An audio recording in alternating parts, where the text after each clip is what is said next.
Arcana Royale, number 104. It's on Dark Horse, written by Cullen Bunn. You'll know him from Harrow County, and really, he's been around for a couple of decades, and he's been everywhere. He's done everything. Deadpool kills the Marvel Universe. He's done some work for Valiant on Shadow Man.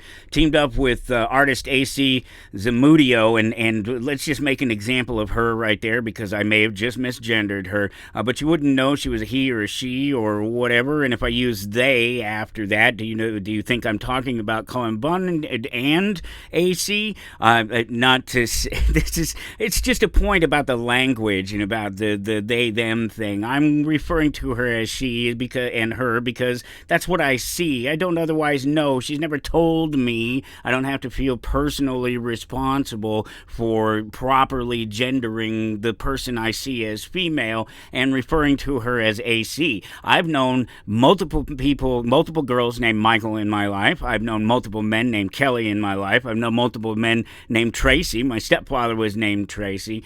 There's times and places for things, and other times and places, particularly in a voice over a situation like this. There's no image necessarily to go along with what we're talking about.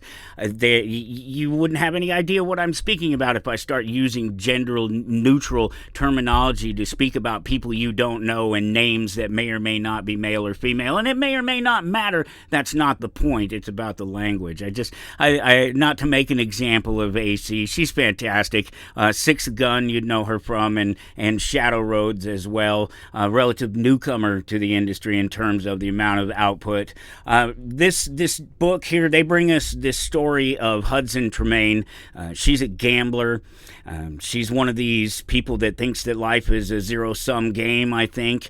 She bets big, she bets weird, because life's bets are losing bets. They're ordinary bets. They're the kind of things. She kind of points out a couple of different ideas of things that you could do with your life in terms of it could be excitement, or it could be boring, it could be mundane, it could be fantastic, it could be any number of these things, but it all ultimately ends in death. That life is a zero-sum game sort of proposition there. She's been recruited to play against sorcerers, demons, demigods, and other crazies in this tournament. It's called the Arcanos Mysterinos.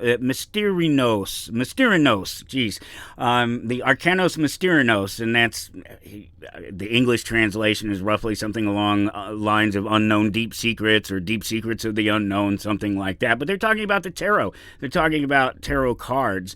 Tarot cards, you understand them today, the major arcana and the cups and cross. I don't even know what it is off the top of my head what they all are. I just know that before they were a source of divination per se, cards have always been a source of divination. Go back and look at the history of cards and card games. They immediately have become a way to divine things because of the random nature of them and the things that you can assign to the random nature of reality. But this is a 1400s in Italy. They created this playing card game, the tarot, the cards of the tarot, and it later became, this is 400 years later or something like that it became the tool of divination that we know it as today. So they're playing this tarot card game, and she's been recruited by this group. We don't know anything about them, but they seem to have a lot involved, and they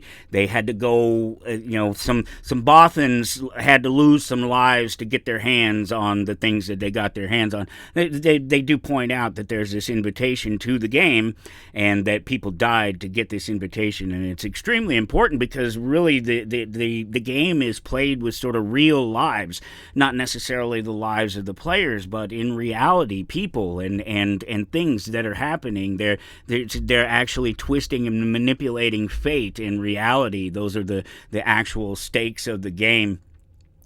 And she does really well, right until they get fed up with her. She wins. She's in it. She gets invited to the next round, but she's not a humble person. she likes that big bet, and she pays for it in the end. That's issue 1, Arcana Royale. It's in your local comic shops now. And if you can't get your hands on Arcana Royale, hit me up at amazingfantasies.com, or if you're ever in Topeka, Kansas, stop by the store sometime.